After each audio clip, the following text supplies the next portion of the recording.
Welcome to the Graybeard Chronicles podcast. Your hosts, Brian Halstead and Kevin Harkins, are two gray-bearded patriots who love God, their family and friends, and their country. The Graybeards are here to inspire, inform, and educate you on a myriad of topics they are passionate about. Brian and Kevin have a strong desire to share this with you to help you live your best life. Sit back and enjoy this amazing podcast as the Graybeards pass along the wisdom of the ages. Hello, everyone, and welcome to another episode of the Graybeard Chronicles. I'm Brian Halstead. And I'm Kevin Harkins. And Kevin, we're here to pass along some wisdom of the ages. What the heck does that mean? We're not perfect, but we do have gray beards. And that means we've got some significant life experience, some life lessons, and some perspectives that are worthy of passing along. Well, I think that sums it up nicely. Let's get to it. Kevin, what is going on, mister? What is going on? Hey, raise a glass here. Cheers to you. Cheers to us. Cheers Episode to us. number 100. 100. Can you believe we've done this 99 other times? I really can't. It's pretty wild, isn't it, when you think about it? This is a good memory. Hell yeah. And it comes the Cheers. day after Memorial Day to all those who paid the ultimate price. Absolutely. For the freedoms that we enjoy. We'll toast to them as well. Absolutely. There we go. Yeah, 100. Yeah, and to all those families left behind with that empty seat at the dinner table, thank you for your sacrifice. Indeed. That's really good. Yeah, that's good. It's got a smoky, it's got a little smoky something to it. Siberian Surrender. You said that already, right? I don't think I did. Okay. All yeah, right. no, that is absolutely delicious. Delicious. You brought that several weeks ago when I was on my non-drinking hiatus, and it has been waiting. Yeah. Yeah. Are you okay? Why? I'm just wondering. Yes, I'm fine. Okay. Why? Is there something I'm doing or saying No, that caused you? all is Just the well. way you said that, it was like with pause. You're like, "Are you okay?" No, because when you told me that you were going on your 30-day drinking fast, I just, that kind of surprised me. I mean, it's good. You look good. You all's well. You trying to recover from this now? No. No, nothing was wrong. I just wanted to. And you did it. For That was 30 impressive. days. You for did it. Shits and giggles. Yeah, that was impressive. You made it through. Yeah. I think I'm going to do it again. And I know we talked about No, this. I'm not. Did we talk about it on the podcast, or did we? I think we did talk about it on the podcast, that you basically came through that with no change. Right. Yeah.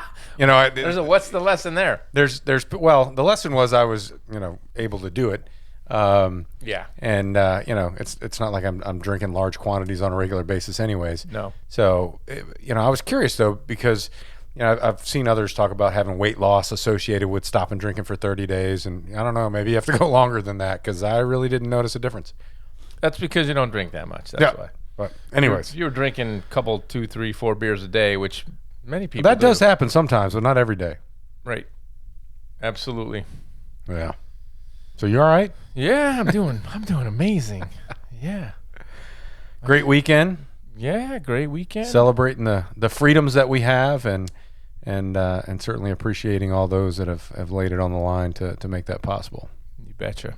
Yeah. You betcha. And I'm sure you had a lot of kindred spirits on their motorcycles up north, riding in the. Yeah, we didn't go too far north. This year we just did a trip up to Quantico National Cemetery and visited some folks and paid some respects. Yeah. Still a good turnout up in D.C. though, so that was nice. Yeah, and I haven't talked to anybody that was there, so I'm not sure how it went compared to years past. Yeah. Now that it's transitioned over to a different group that's organizing it and so on. I think the big deal was they used to use the Pentagon parking lot as a collection point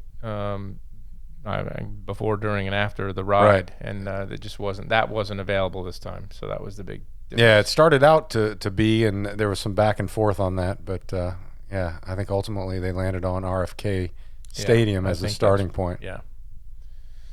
Yep. Yeah, I don't know how many turned out either, but yeah. I haven't there heard were anybody. still many. I haven't heard any complaints about it, so And typically, if there's a bad experience, folks are going to call that out. So Right. I'm assuming things went well. Yeah. Yeah, so things are good. All right. Yeah. So what are we talking about tonight? We're talking about something special. We always talk about something special. Yeah. So before I announce it, do you think we're going to get all of it into one podcast, or is it going to be broken up into two? What is your gut telling you on this one? So after going through it, I think one would be, we'll see. I see how much you have to add and how much conversation there is associated with each part of it. But I think one probably. But we'll play that by ear. I have some faves. All right. So here's what we're talking about tonight. As everyone knows, the central theme that we have for the podcast is passing along the wisdom of the ages. And I was sitting at my desk, a week or so ago, working away, and I got a text from my brother. And he said, you ought to take this subject on as one of the discussions on your podcast. And Nice. I said, okay, and this was my brother Dick, not my other brother that we've had on the podcast, but the other brother. Gotcha. And so I clicked on the link that he sent, and it was a link to the Canons of Conduct, written by Thomas Jefferson, back when he was, I think it was after he was president. I can't remember the exact dates. He used it a number of times throughout his life, but he had these rules that he wrote up. This is serious wisdom of the ages. Right. Rules for living. He wasn't perfect. He didn't live up to all of them perfectly, but that doesn't mean that you can't pass along that wisdom and give all of us a goal to shoot for. And I have some of those things in my own life that I look at often and say, this is what I want to live up to. And so it kind of falls into this category. So he started out with, I don't know how many he started out with, but there's two very commonly published versions. One has 12 and one has 10. He calls them the Canons of Conduct, basically rules of behavior to think about. And as I started looking at them, and there were a couple that just leapt off the page for me. Right. They were touching me in a way that I needed to at least talk to you about it and hopefully share it with everybody in the audience, which we're now doing. I'm thrilled that we're doing that. Very cool. Some ones that really resonated with me, and ones that, this is the thing that I love about the wisdom of the ages and these gems that we find from days gone by. They are timeless. They are truly timeless. That's how you know that it's a gem. If it applies as if somebody came up with it today and said, this is what we need to do in order to behave properly. It's wonderful. So there we go. Canons of Conduct, Thomas Jefferson, 12 rules for life. Yeah, and you kind of alluded to this, right? So the first thing that jumped out at me after reading these is, a phrase that you have used many, many times is, nothing new under the sun. Right. And it really is. I mean, somebody could have written this yesterday and written these yesterday, and they're every bit as applicable. Now, there might be some exceptions or the opportunity to expand a little bit just based on the time that has passed or maybe new technology or whatever. But yeah, it's very cool to see how this think back however many 100 years ago this was, and it still applies. So there's one that, because we would call, I think, the English language that they wrote at the time, today we would consider that to be Old English. And so there was one in particular that I read and I read and I read. I'm like, I'm not tracking with this one. I can't understand the last part of what this means. I wonder, it will be interesting to see if it's the same one I struggled with. And I finally found the answer. So Okay. If you didn't find the answer to why I was struggling with it, or why you were struggling with it, then maybe I'll clear it up for you. So 12 of them, and I'm not sure what the best way to go through this. Every single one of them is good. Do we just want to read them all off, or do we want let's just rifle through them? Yeah, Kind of one at and a then time. go, and yeah, that's fine. I mean, I don't mean That works. pick them one at a time, deal with it, and the next Yeah, one. I think that's how we've done other episodes of similar content. All right. This format, anyways. Yeah, All right. that works for me. I'll start with the first one. And I have gotten some advice from my IT department. Okay. AKA my oldest daughter. Yeah. On how to fix my phone so it stops shutting off Look on at that. me. So Look at it's that. good, man. We've been talking this whole time and it's still open. It's there. Imagine that. I must have fixed it right. Yep. Yes. I want to see if there's anything else I want to say. Yeah. As you hear these, you audience primarily, me, I'm admitting to this. There are concepts here that fundamentally, there are especially specific periods of my life, I did not live up to these. I know I didn't. Oh yeah. And but it's great to have a standard to shoot for. All right, drum roll. Ready? There's probably a drum roll in here, but I'm not sure what button it is, so Okay. I'm not going to push like 6 All right. of them looking for it. Number 1.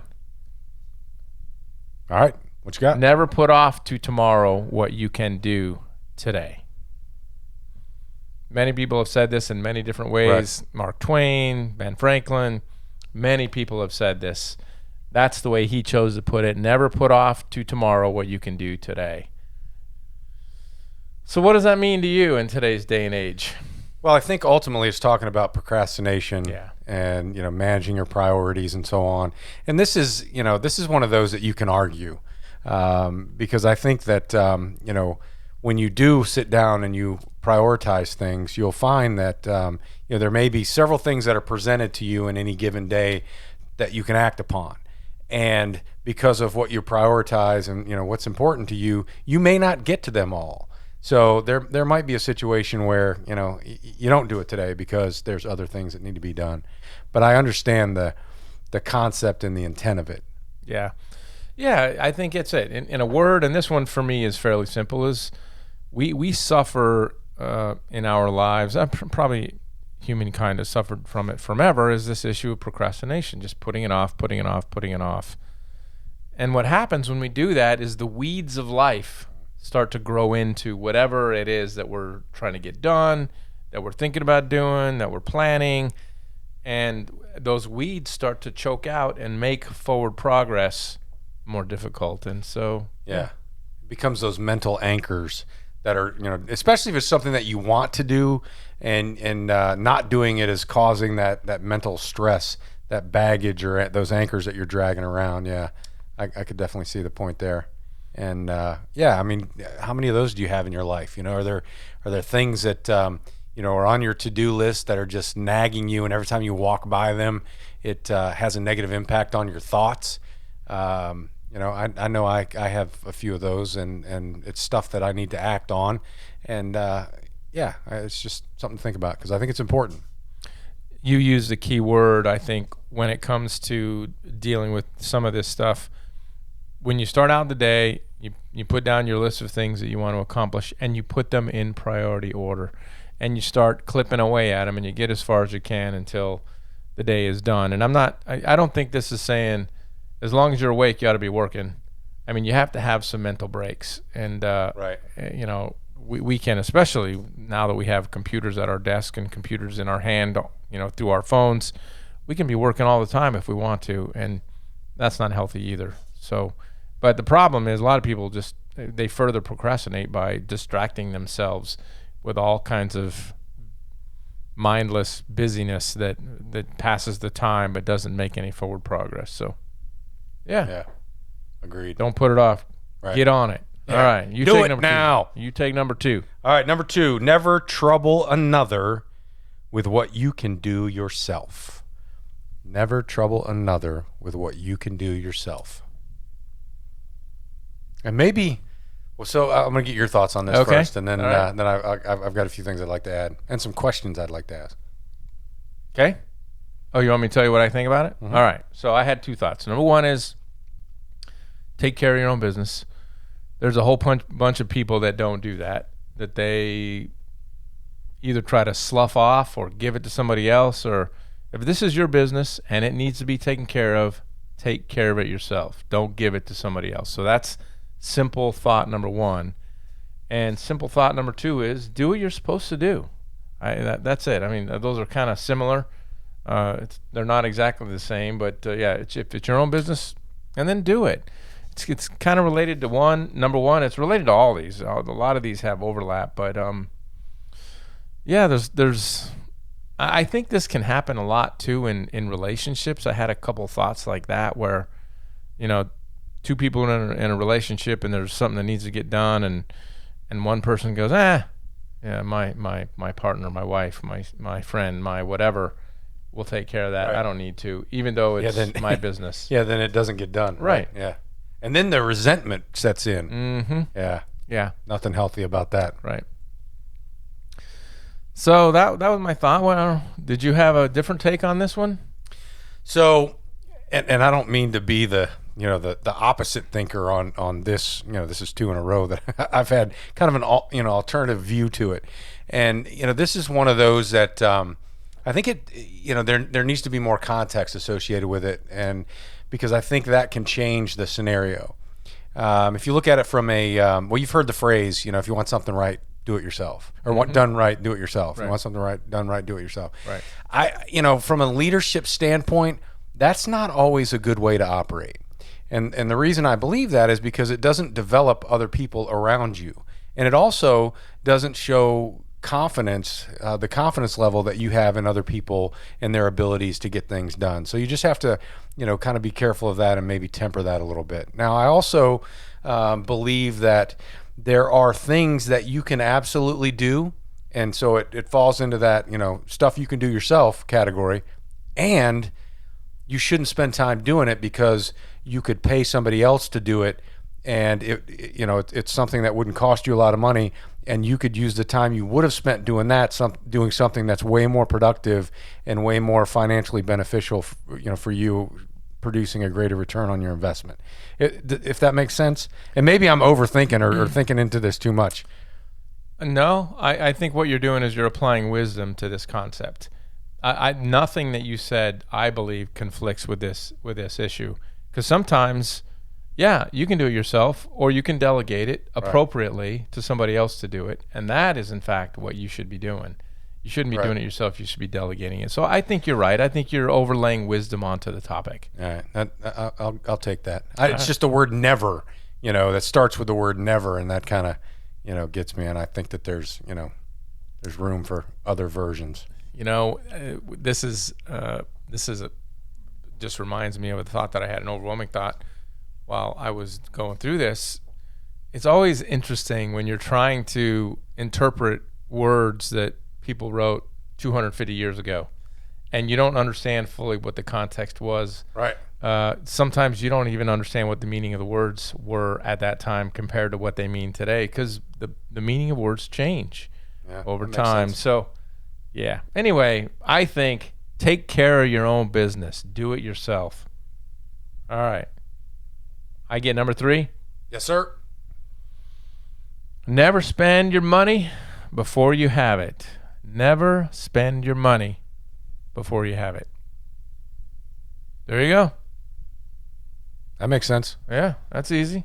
Absolutely. Should you not? Does that mean you shouldn't get a mortgage on a house? Well, I think that, again, this is a scenario where, times are different. Right. And I don't think those were concerns necessarily that he may have been having while writing that statement. Right. Yeah, they didn't have credit like we have it now. And the quality of life that has been added to us because of that concept of credit, particularly as it relates to mortgage. I'm not talking about credit cards. Credit cards can be quite evil if you don't manage them properly. Right. But to me, the concept is very simple, and that is don't overspend. That's it.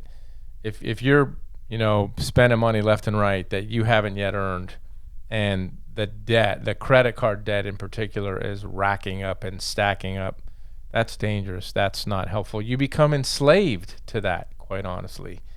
And so that's what we're talking about. But I think you're right. Times have changed, and in my mind, the fact that you can get a mortgage adds a tremendous element to the quality of life that we have, and that's legit. I know there are people that don't think that.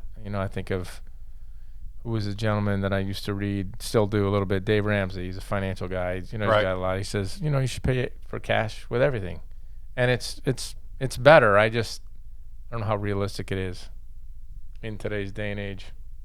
Have a plan. Have a plan with your money. If you're spending money that you haven't made yet, make sure that you realize that you can you can get it paid off easily, that you're not going to become enslaved to it. Right. Agreed. All right. All right, that was what? That was number number three. All right, so number 4, never buy a thing you don't want because it is cheap. It will be dear to you. Yeah, well, yeah. What do you make of that? I agree. I know some people very well, other people less well, who believe very much it's on sale. I'm going to need this someday. I might as well get it now, even though they won't ever need it. It's on sale. I got to buy it. So what is your understanding of the latter part of that, though? Yeah. That it will be dear to you. That was a little confusing to me. Yeah. Maybe I missed that. That was the one I had to look up. Okay. That's the same one I had the questions associated with. Okay. And so what I found out is at that time, the word dear in the British tongue means expensive. Ah, okay. Well, then that makes sense. There you go. It makes Because I perfect was reading that and I was like, well, wait a minute. If you didn't want it, how does it become dear to you? Right. Our understanding of the word dear. Today. Yeah. Okay. Right. All right. Very, very good. And, he was back when a lot of people that were hanging around him were immigrants directly from somewhere in the UK. Yeah. And that's how they talked. And so when he says it will be dear to you, you could say today it will be expensive to you. Never buy a thing you don't want because it's cheap. It'll be expensive to you. It will be expensive to you. Instead of spending your money on good things that you ought to be spending it on, you're putting it somewhere else. There'll be a cost associated with it, no doubt. Yeah. Because later down the line you won't be able to get something that you do really want because you spent your money on something that you didn't. Yep. Yeah. There you go. That was the only one I had real. Well, thanks trouble. that was it. That was it for me. I just like kind of head shaker. I was like, what does this mean? Yeah. So thanks for clearing that up. And I didn't find that easily. It took me a number of searches to finally figure out what on earth did he mean by that. Well, I am thankful that I didn't dive into it and try to find it because it really came to me pretty easily because you did the work for me. Yes, there you go. Yeah. You delegated that to me. I'll take it. All right. Number 5. Take care of your cents. Dollars will take care of themselves. Take care of your cents. Dollars will take care of themselves. Yeah. What do you think? What does that mean to you? So obviously that makes sense, common sense. You pay attention to the pennies you're spending, and the dollars are going to take care of themselves. But I think it also has a broader meaning, talking about when you pay attention to the details or you pay attention to the small stuff, then the bigger stuff is going to take care of itself. Because at the end of the day, it's really all small stuff until you let it become big stuff. And when you're paying attention to it when it's small stuff, it doesn't become big stuff. Yeah, that's right. Even though it's couched in what appear to be financial terms, I think you're right. The bigger concept, and the concept for us today, is take care of the little things. Be faithful. What is that? Luke 16:10. I wrote it down. I remember it from years ago. He who is faithful in little is faithful in much. Luke 16:10. Nice. From the Bible. So, take care of these little things every day. Sweat it out. Slug it out in the trenches. And all of the big stuff will take care of itself. I love that. It's another seriously awesome wisdom gem. Yes, indeed. All right, so we ready for number 6? Yep. Pride costs more than hunger, thirst, and cold. Pride costs more than hunger, thirst, and cold. Give me your thoughts on that one. So, folks will do some silly stuff to preserve their pride. And the thing that jumped into my mind too when you're talking about pride is it really is priceless. And other things like integrity are priceless. And it's something that you definitely need to hold dear and do everything you can to protect it. And I don't know what more I can say about it than that. Yeah.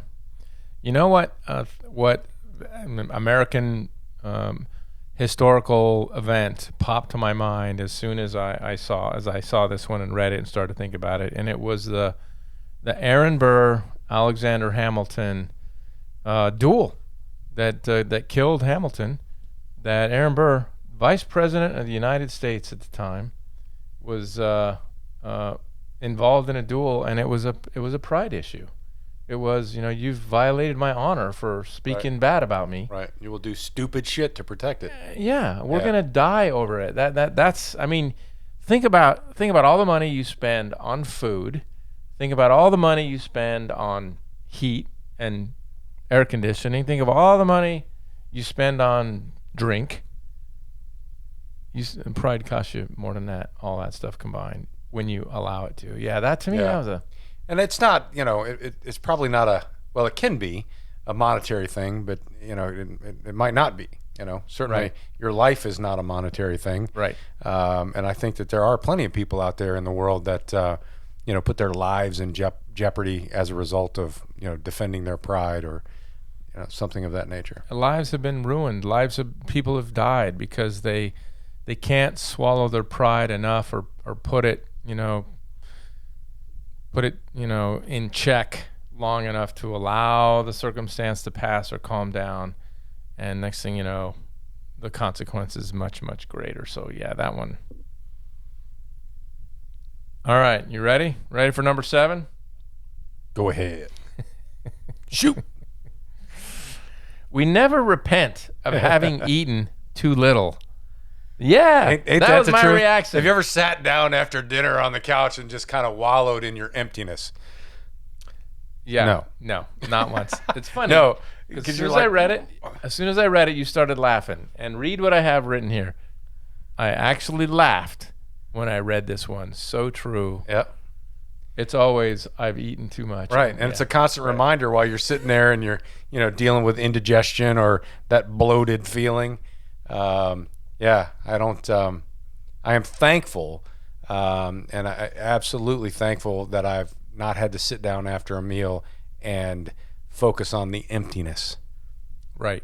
Because we do live in a society where, we do have the things that we need, and we don't have folks, at least.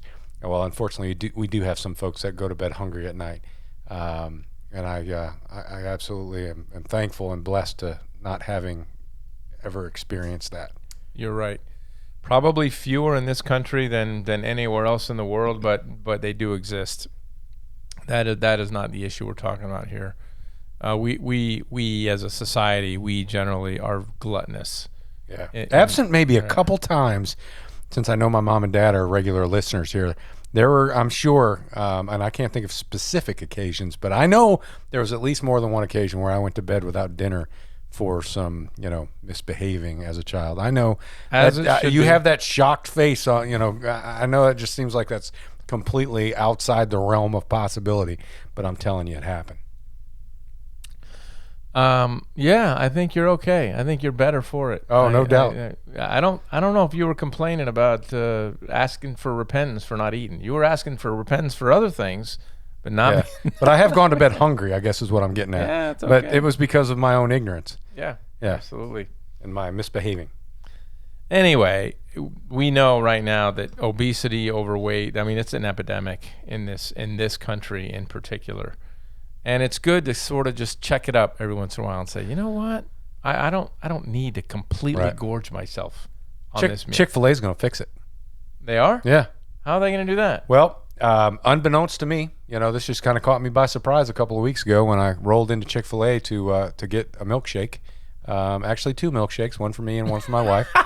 And I ordered 2 large milkshakes, as I do. Yeah. When I go to Chick-fil-A. Right. That's the only thing I go there for is milkshakes. But I said I wanted 2 large milkshakes, and she said, well, we just had a menu change, and there's only one size of milkshake. And I said, well, what size is that? She said, small. I said, seriously? I'll take 3. Yeah, I need 4 of those. 2 chocolate, 2 vanilla. No, just apparently, I don't know, they made a big sweeping menu change, and one of the things they did was eliminate the various sizes of milkshakes, so you can only get a small. And what was interesting is that the price didn't change a whole lot between the 2 larges and the 2 smalls. But so I think I didn't get upset about it. Why get upset about something like that? You have no control over it. It's happening. I'm still getting a milkshake. I'm just not getting as much of it. So Chick-fil-A is on a mission to Make America thin again. All right. Didn't know that. I don't go there enough to. I don't think I've ever had a milkshake from Chick-fil-A, honestly. Well, Am I missing out on something? Well, it had gotten pretty regular. Like it was a Monday night thing. Okay. Whenever we recorded the podcast at the clubhouse, I had to stop by Chick-fil-A on the way home and pick up milkshakes. So I've probably lost 5 pounds since we stopped recording at the clubhouse. But when we do the recording at the brewery, well, I'm driving right by Chick-fil-A. Yes, you so are. I have no excuses now. So yeah, I got to stop in there on Mondays when we record. Or maybe you'll go there tonight. No. After we're done here. No, I will not. I mean, it's small. No, Why I will not? Because I don't want one. Because I have some Siberian Surrender. All right. Yeah. Number 9. We ready? Is this mine? I think so. Okay. No, wait. No, did we number skip? 8. Yeah, we No, skipped number 8. 8. Number 8. All right. And that one's mine. So nothing is troublesome that one does willingly. Nothing is troublesome that one does willingly. The flashing neon example for me on this one is do something that you love and never work another day the rest of your life because you're choosing to do it. It's something that you are willingly engaging in, and it's no trouble. There's a song, No Trouble. Who sings that? The woman from England or the UK. Cool. Maybe you should just leave that to her then. I walked right into that one, didn't I? Yeah. You are great at many things. And yeah, anyways, I'll leave it at that. All right. Yeah. So what did you think of this one? So I think it's all about choice. And, that's one of the things that we have as human beings is we have the ability to choose how we're going to spend our time and, what we're going to do. And I think that, oftentimes by silence we choose things. And I think what this is saying is, when you don't object and you just go along with it, then that's the same as choosing to do it. And so, when you've made that choice, then you need to own it and do it and, don't be troubled by it. That's a different take than I had on it. Okay. So you're saying the specific example that I thought of, or maybe the specific circumstance that I thought of when you said that, if you choose not to engage in something and as a result of your choice to do nothing, the thing plays out in a certain way, you can't be troubled by that. Yeah, and you don't like the way it played out. Well, if you didn't get involved and you had the opportunity to get involved, you shouldn't be wrapped around the axle about what happened. Okay. Like, for example, if you didn't vote. If you didn't vote, you can't complain about who the president is because, you can. I believe that. Okay. Yeah, I think, if you... All right. If you want to have a voice in or a say in how things are going to be, carried out, then get involved. Do your part. Okay. And if you choose to wave off and not, then I think you surrender your right to complain about it. All right. Yeah, we had I think they both apply, but yours was, I think the gap between what I initially walked away with and what you walked away with is a bit bigger on that one. Well, and what, the other note that I have here is choose wisely. So evaluate what you decide to spend your time on and when you decide to wave off, and just make sure that you're not doing so prematurely, and evaluate how much you actually care about this scenario.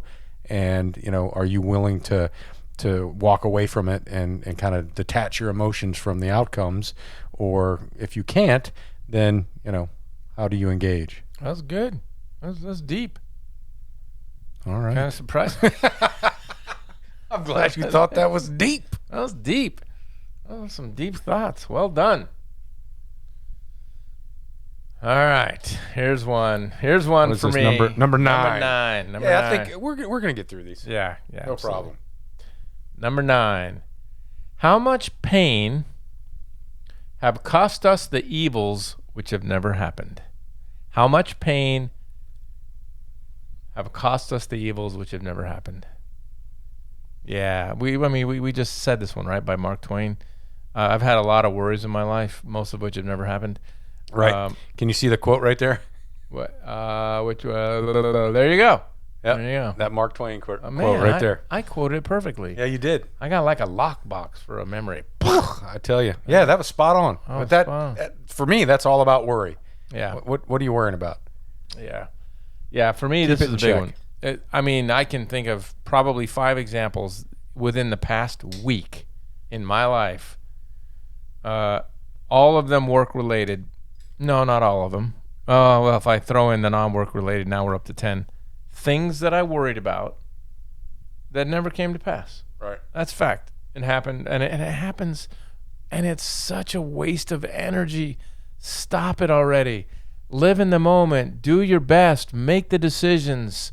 Move forward and be done with it. And don't worry about what might or might not happen.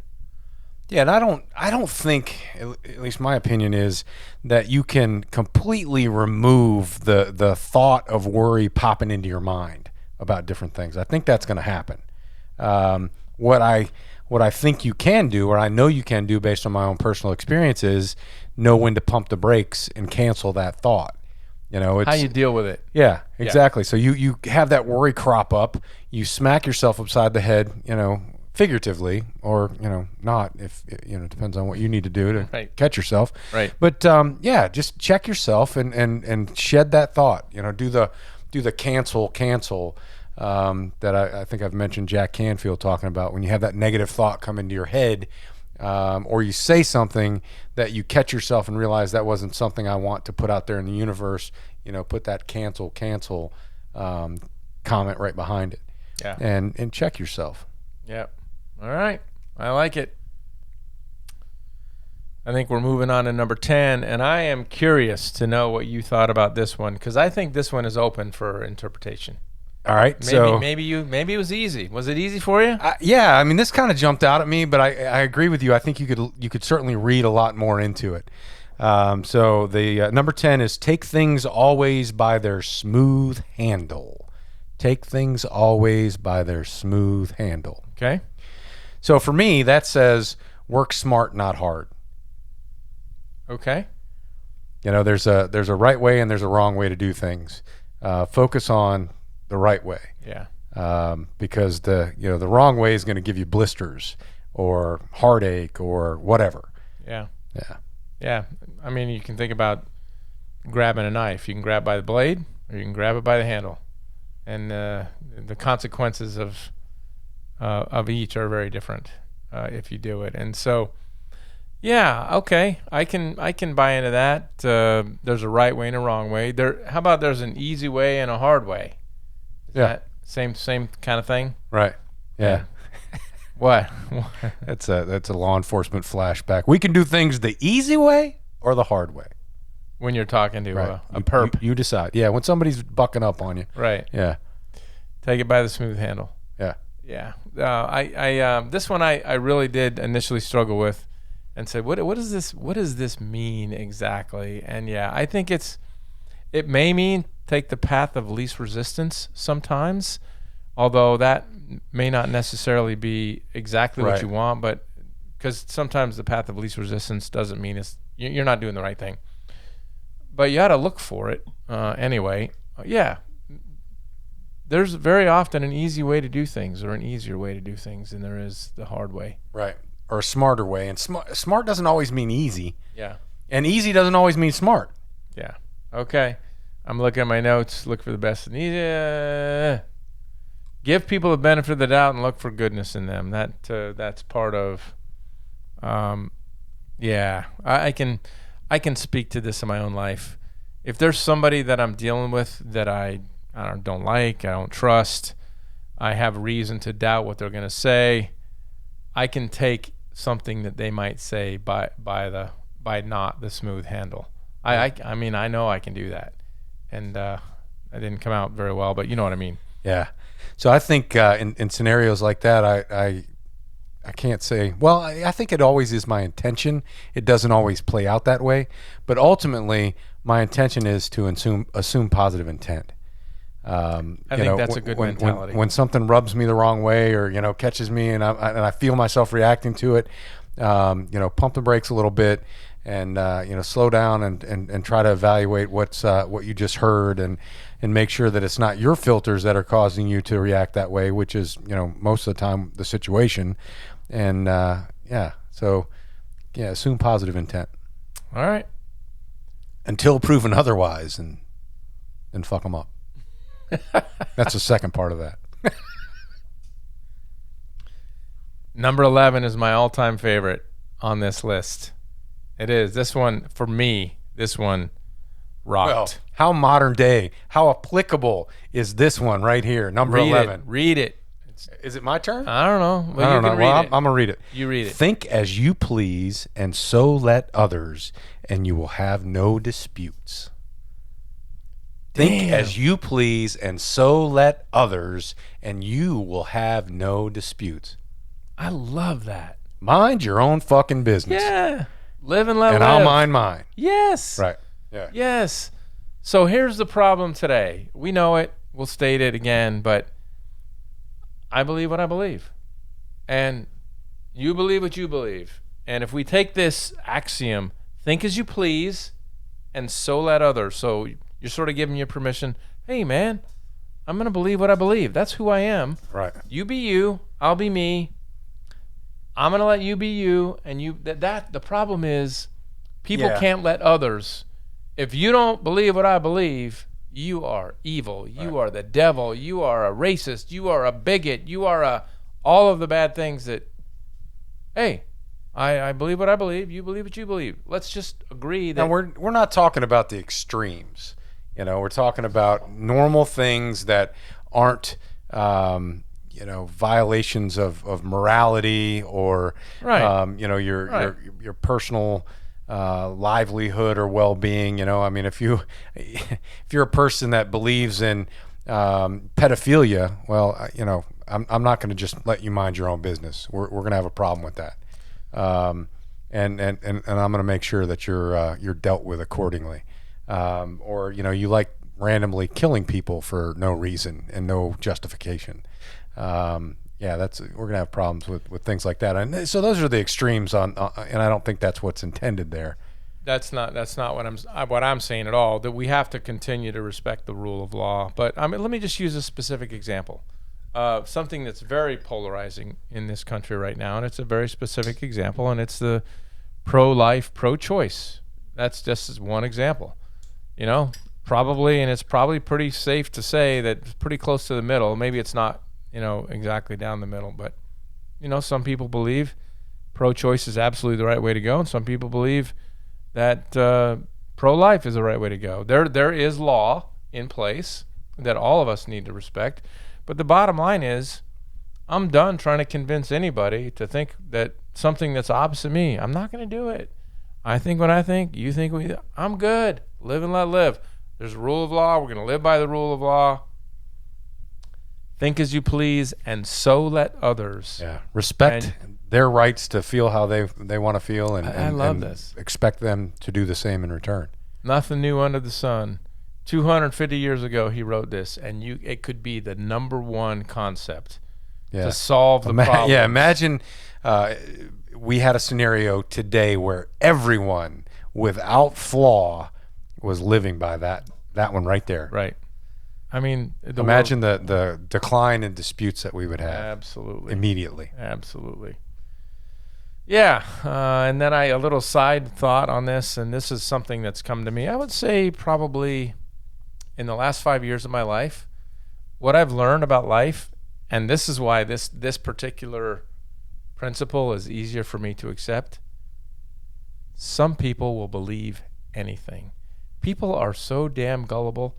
They can be led down a path to believe the most illogical, unbelievable things that you can possibly imagine. Right. And okay, fine, right. Go. Need go proof there. of that? Look who's in the White House. No, I'm just people. Sorry, I digress.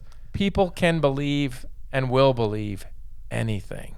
Yeah. And so if that's true, and I believe that it is, I absolutely believe that it is, and I think history would prove that out over and over again. I'm just going to go ahead and let you believe what you believe, and I'm good. Live and let live. Yeah, you'll save yourself a whole lot of, discontent and internal turmoil by doing that. Yeah. And that's, healthier for you in and of itself. Yeah. Yeah, for me, it's very, very liberating to live this way. You can think what you want, do what you want, believe what you want, live your life the way you want. I'm good. Just let me do my things the way I want to. Just as long as both of us are living within the rule of law that our culture, our society has put into place. Yeah, I get it. I'll stop giving you a hard time about singing. All right. You just let it roll, Do brother. you want me to sing it? Let it roll, man. If you want to sing right now, you sing. You have at it. Wow. I wasn't thinking of that, but yeah, I'm gonna break out into song one of these days. All right. I can always edit it out later. Yes, you can. Let's see. Number 12 and final. You ready? Bring us home. When angry, count to 10 before you speak. If very angry, 100. There you go. That works every time. Yes, Especially it does. for those of you who have hot tempers. Something happens and you got that flashpoint that causes you to want to just rah. Right. Yeah. And then you start launching with stuff that you can't take back. Right. Words are bullets, and once they're downrange, you can't recall them. Right. So yeah, give yourself a minute to calm down. And I'd say, obviously email wasn't around when this was written. I'd also say that you got to be careful in the written correspondence nowadays too. Don't get into a freaking keyboard commando battle with somebody because of something they said on email or something that was written. Take a minute, back up, think about it, before you hit that send button. Because I think what you'll find in many cases is what's received says way more, and how you respond to it is way more about you than the person that sent it. And it may not have been, how you perceived it at all. Might not have been intended that way. And you go off on this person, and now you've created a problem that could have been prevented. Yeah. You speaking of modern day technology and things that you can do. So this is, for me, this has actually happened. So this is a great story. Something happens and you decide, I'm going to send an email on this. And I sit down on my computer and I start drafting this email. And the thing is, I keep replaying the incident in my head while I'm drafting the email. So I'm actually getting more pissed as I write it. I'm like, oh, I'm going to say this now. Oh yeah. And you get, and you just get yourself into a froth, and you're typing and you get it all out there. Do not send that email. Just sleep on it. Read it the next morning. If when you have calmed down, you read it and you go, you know what? That's still good. I'm good with that. Yeah, let it simmer. Mm-hmm. That's a good idea. I've done it. I've done it many times, and I'll sleep on it and I'll look at it the next morning, and it's not uncommon for me to read what I wrote when I was angry and go, damn, what was I thinking? That I'm really glad I didn't send that. That would have created so a lot of people out there that have those hot tempers, count to 10. If really mad, count to 100. Yeah. And then engage. And then number 13, the bonus. Don't be a dick. That's a good one. Yeah. Do you think Thomas had that one? Yeah. Don't be a dick. I don't know why. He probably didn't want to write it down and have people talk about it 250 years later. What's the old English version of don't be a dick? Don't be a penis. Is that what? I don't know, man. do that again. No, I'm good. Okay, yeah, just don't be a dick, man. And I think it number 12 kind of speaks to that. And don't respond angrily. Don't be a dick, man. Go through life focusing on adding value to your own life and to the lives of those around you. Yeah. And you can't do that by being a dick. That's right. There you go. So there are the canons of conduct. Never put off to tomorrow what you can do today. Never trouble another with what you can do yourself. Never spend your money before you have it. Never buy a thing you don't want because it's cheap. It will be dear. It will be expensive to you. Take care of your cents, and the dollars will take care of themselves. Pride costs us more than hunger, thirst, and cold.